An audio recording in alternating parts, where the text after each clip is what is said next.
Em meados dos anos 80, enquanto o mundo ainda se recuperava dos cortes de cabelo duvidosos e das calças boca de sino, a Citroën decidiu agir como revolucionária.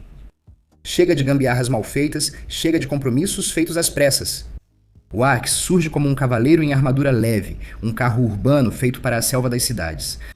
Um carrinho esperto que vem completar a equipe da PSA sem invadir o espaço da sua prima Peugeot, o 205, essa diva que já chamava a atenção de todos. Hoje vamos revisitar a história desse carrinho que é muito mais genial do que parece.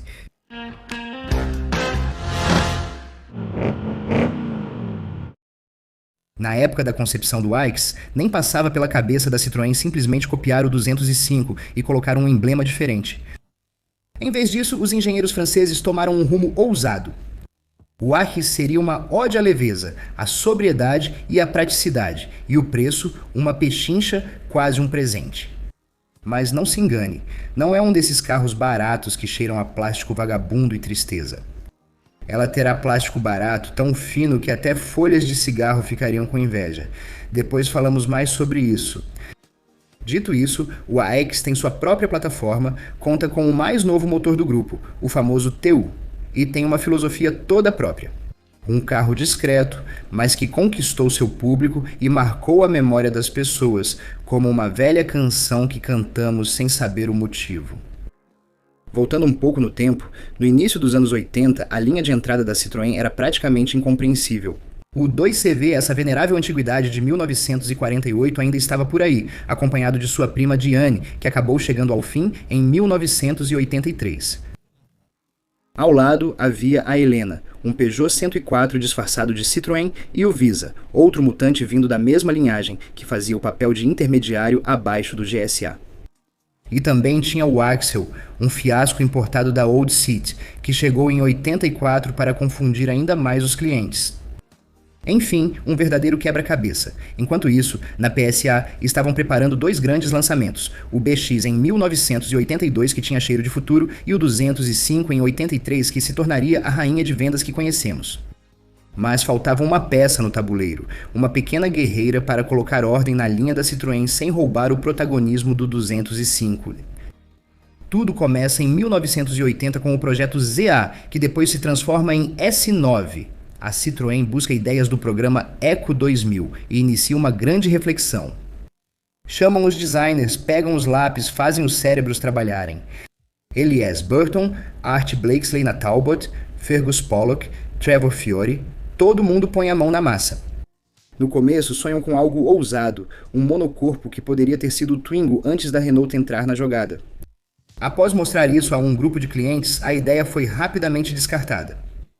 Estranho demais, arriscado demais ou simplesmente cedo demais, talvez.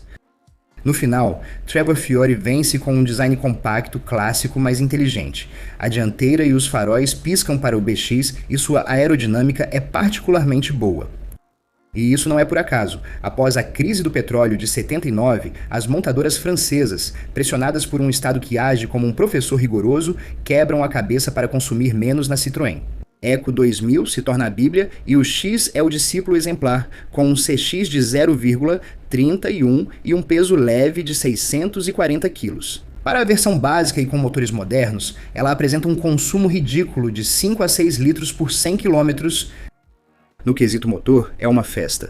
Acabaram-se os velhos bicilíndricos asmáticos do 2 cavalos ou os 4 cilindros opostos do Axel. O Aix inaugura o motor TU, uma pequena maravilha assinada pela PSA, disponível em 3 versões.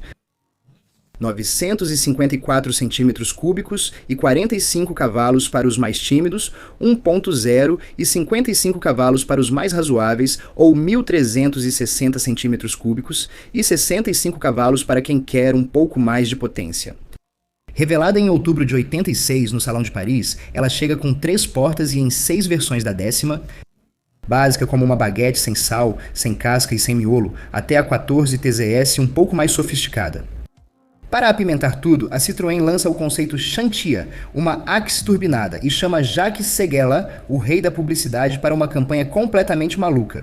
A Axe na muralha da China. Os começos são corretos, mas não arrasadores. Em 87 decola devagar até que o Aix Sport, uma pequena fera de 95 cavalos, venha incendiar tudo. Apenas 5.000 exemplares, uma raridade para os amantes de emoções. Depois chegam as 5 portas, o Visa se despede. O Axel agoniza em um canto. E ainda bem. 238.562 unidades vendidas no final do ano. Em 1988, uma versão GT mais potente, a linha diesel chega com 1,4 de 53 cavalos e o Arquis explode nos números, 330.000 exemplares. Em 1989, ela reforça ainda mais, com 390.157 unidades. Mesmo sendo honestos, o 205 continua sendo o chefe com 565.800 unidades. Mas, como toda estrela, o Aix mostra sinais de envelhecimento. Em 1990 as vendas caem. Então, em 1991 ela ganha um facelift. Não foi suficiente para enfrentar o Renault Clio nem o Peugeot 106 que, ironicamente, usam a mesma plataforma do AX. Uma versão 4x4 e uma GTI de 100 cavalos tentam reanimar o modelo, mas em 1992 os motores passam a ser por injeção e perdem um pouco de potência. A versão Exclusive, com couro e rodas chamativas, segue rara. Em 1993, a linha é simplificada seguindo o exemplo da Xantia, com as versões X, SX e VSX, e as séries especiais aparecem como Confetti, Kawe, Thalassa, Vulcão e muitas outras. Em 1995, o AX é reduzido a 3 modelos e em 1996, com a chegada do Saxo, ele se torna o velhinho barato chamado só para quebrar um galho. Em 1998, após 2.425.138 unidades produzidas, ela se despede, sendo definitivamente substituída pelo Saxo. Então, o Aix é uma lenda? Talvez não, mas é um baita carro, econômico, simples e barato. Ela fez de tudo, da Desi para os mão de vaca, a GTI para os amantes de velocidade, incluindo 4x4 e modelos a diesel. Ela conquistou os jovens, os idosos, os sem grana, os espertos, os homens, as mulheres, as empresas, as prefeituras e até a Malásia.